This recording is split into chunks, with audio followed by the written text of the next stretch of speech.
en las señales de la venida del Mesías, ¿ok?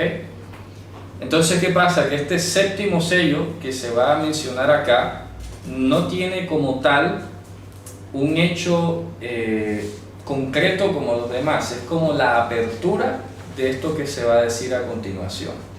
Y eso lo vamos a ver también cuando llegamos a la séptima trompeta. La séptima trompeta técnicamente no tiene nada sino el anuncio de las copas, y cuando llegamos a la octava copa, a la séptima copa, también vamos a encontrar que hay un hecho muy concreto ahí cortante.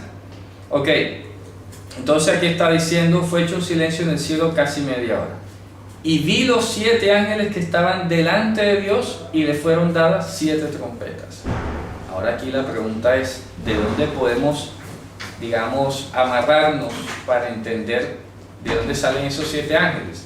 Porque hemos visto desde el principio los 4 seres vivientes, hemos visto el principio de los 24 ancianos, hemos visto los 4 rostros de cada ser viviente, vimos todos los sacrificios, hemos visto los 4 jinetes del Apocalipsis también, con Zacarías, los imperios, todo eso está claro, ¿no? Entonces la pregunta sería, bueno, ¿cuál sería el antecedente para hablar de estos 7 ángeles? ¿De dónde los pudiéramos sacar? Porque parecieran como salidos de la nada, ¿no? ¿Cierto? Pero resulta que aquí está siendo como específico: los 7 ángeles que estaban delante de su trono, ¿cierto? Delante de Dios. Resulta que, fíjense, esto tendría una conexión con el capítulo 1, porque en el capítulo 1 nos vamos a dar cuenta al final, en el versículo, vamos a leer del 19 al 20, y esto se vuelve una composición cíclica interesante. Ahora van a ver por dónde va a terminar todo esto. ¿Qué dice el capítulo 1, versículo 19 al 20? Aquí ve la cosa que ha visto, y que soy la que ha de ser descubiertas. En el secreto de las 7 estrellas que ha visto en mi fiesta, y los 7 cadenados de oro. Las 7 estrellas son los ángeles de las 7 iglesias, y los 7 cadenados que ha visto son las 7 iglesias. Ok, ya ahí tenemos un antecedente. Las 7 estrellas que estaban en su diestra, ¿verdad?, son los 7 ángeles de las 7 iglesias. Habíamos ya hablado en su momento lo que significaba la palabra, que en realidad debería traducirse mensajero, ¿verdad?, y que equivalía técnicamente al que iba a leer como líder de la comunidad, pero que bien podía representar a cada uno. Lo que pasa es que obviamente se está personificando allí para darle un mejor manejo literario, ¿no? Por otro lado, Shalom, por otro lado, ya habíamos, o tenemos que recordar que habíamos dicho que el tema de las 7 iglesias era simplemente la abstracción de lo que en la antigüedad se había mencionado como las 70 naciones, ¿se acuerdan? Que habíamos dicho que para referirse al mundo entero en la literatura judía se hacía uso de la expresión de las 70 naciones, porque se dice en el Midrash de Ruth Rabbah, en el Talmud, pues que Dios había hablado de la Torah en 70 lenguas conforme a las 70 naciones del mundo, y que si tú vas a Génesis capítulo 10, cuentas allí, descendientes de Noé, 70 naciones. ¿Okay? Eso está claro. La abstracción de 70 llega a ser 7, en este caso, y que aprovecha pues una realidad que está viviendo él, pero con un uso escatológico o espiritual. En su momento dijimos aquí que esas 7 iglesias representaban en realidad todo el pueblo, era la plenitud del pueblo alrededor del mundo, y que las características, dificultades o desafíos que tenía cada una de estas iglesias eran de tiempo presente. No había que verlos por eras o por etapas, o que ahora viene esto y ahora viene lo otro, sino que eran situaciones de tiempo presente. Entonces estamos viendo que estos 7 ángeles que está mencionando aquí son muy probablemente estos mismos 7 que está mencionando acá el capítulo 8. ¿Okay? O sea que estaríamos ante un gran quiasmo del capítulo 1 hasta el capítulo 8, ¿verdad? Se va cerrando la idea. Aquí se mencionan los 7 ángeles de las iglesias, ¿verdad?, de las iglesias, y acá en el capítulo 1, y acá en el capítulo 8, cerrando el quiasmo, los 7 mensajeros, voy a poner mejor para que sea concordante con lo que hemos hablado, mensajeros, y acá también mensajeros. ¿Ok? Entonces, ya como vimos en su momento, el quiasmo es una idea que está contenida o expresada en el texto de esta manera, ¿no? Hay unos enunciados secundarios con un punto de partida y un punto de llegada. Así que aquí estaríamos cerrando el primer quiasmo del libro a la altura del capítulo 8, y que tiene pues sentido en el hecho de que se han mencionado los 7 sellos, y esta es la etapa final de esos sellos. ¿Ok? Bien, ¿a dónde vamos entonces? Vamos a seguir leyendo lo que dice aquí. Dice que le fueron dadas trompetas. La trompeta o el shofar siempre ha sido símbolo de la palabra de Dios. ¿Ok? Entonces fíjense ustedes que en el mundo moderno ahora hasta han hecho algunos experimentos sociales, porque ponen unos baffles, unos parlantes en los edificios altos, los ponen a sonar como shofar y todo el mundo enseguida, ¿ya? Y resulta que ya están asociando ese tipo de fenómenos con estas 7 trompetas. ¿Sí ven lo que acabo de decir ahora? Eso shofar representa la palabra de Dios. Entonces no necesariamente vamos a estar escuchando un sonido en el cielo, así que no vamos a saber de dónde va a venir. Lo que tenemos que escuchar es palabra de Dios. ¿Ya? Y por eso, hermano, pregunta. dígame. Es interesante saber que las 7 trompetas simbolizan la palabra de Dios. Sí. ¿En qué libro? En Éxodo, por ejemplo, cuando vamos a Éxodo 19, podemos darnos cuenta que cuando Dios habló en el monte Sinaí, el sonido era como de un shofar. ¿Sí ven? Y habló a las 70 naciones. De manera que, en sentido figurado, Dios habló en 70 trompetas. ¿Ya? A cada pueblo le habló con su trompeta en su idioma. Y por eso inclusive en hebreo no existe la palabra sonido, sino voz. La voz del shofar. ¿Ya? Se usa así. Entonces vamos a Éxodo 19 y podemos ver que ahí pues se habla del tema del shofar. Yo creo que lo revisamos la otra vez, ¿verdad? Con Deuteronomio también había otra cita allí. Y bien, siempre el shofar ha sido símbolo de la voz de Dios. Por eso es que el shofar solamente va a ser escuchado por los creyentes. ¿Sí? Porque solamente los que tienen el testimonio y la palabra de Dios son los que vamos a escuchar. ¿Sí? Repito, yo no estoy negando la posibilidad de que efectivamente se vaya a oír una trompeta, pero no es lo más probable. ¿Ya?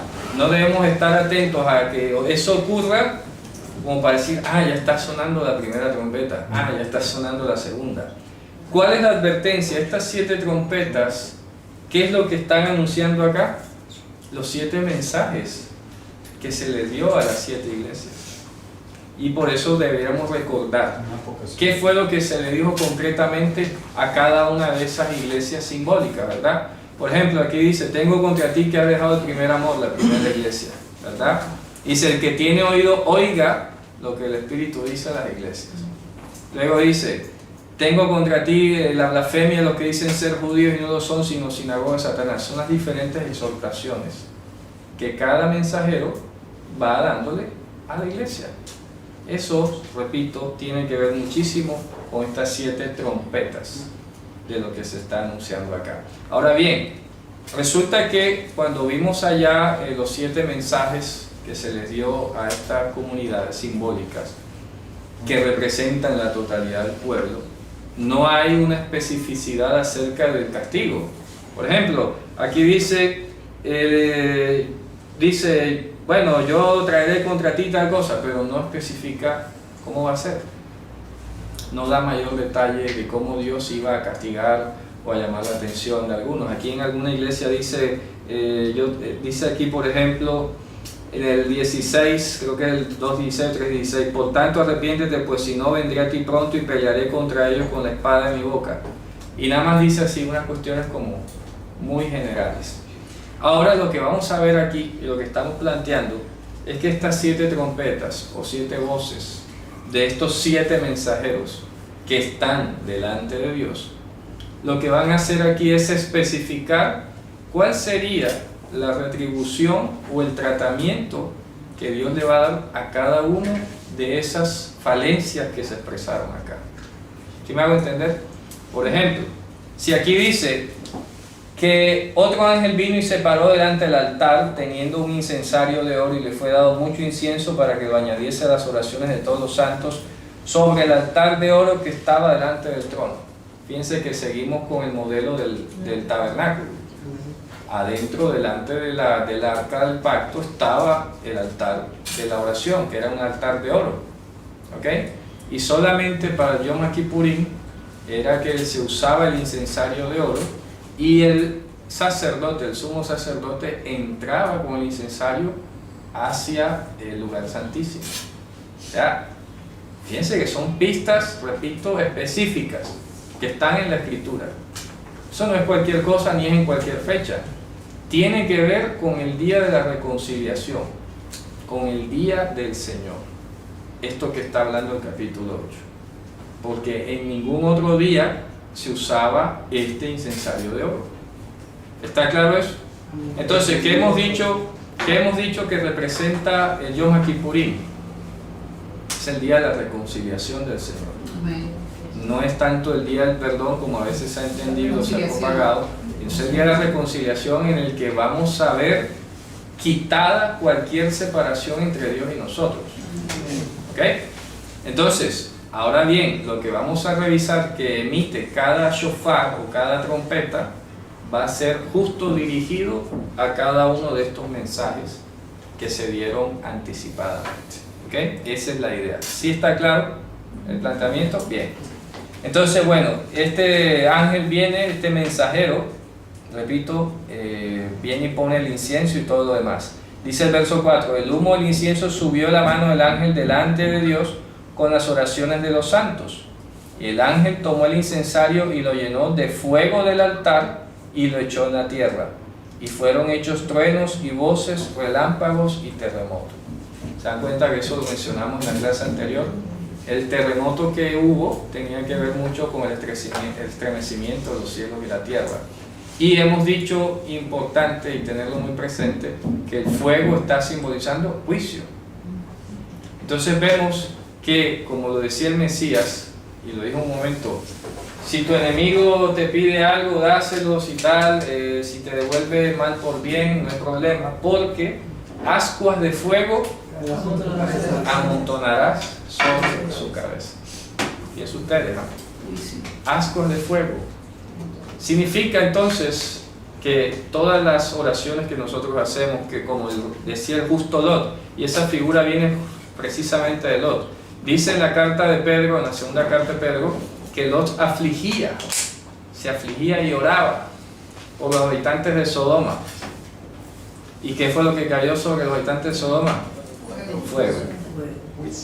Ese granizo con fuego quedó representado luego en este altar de las oraciones, en el que se acaba la mediación y lo que viene es el juicio. ¿Se acuerdan que también en la clase anterior lo vimos? Cuando el sol se ponía negro y la estrella roja y la luna roja, tenía que ver mucho con esto. Ya se va a quitar la misericordia y va a venir el juicio. Listo. Entonces aquí está diciendo la misma expresión, solo que desde otro ángulo o con otra figura. Está tomando los carbones de fuego encendidos del altar, ya el humo se ha agotado y lo que tira es el carbón ardiendo a la tierra. ¿Se dan cuenta? Bien, eso significa entonces se ha dado inicio al juicio. Se ha dado inicio al juicio. Y ahora viene lo siguiente.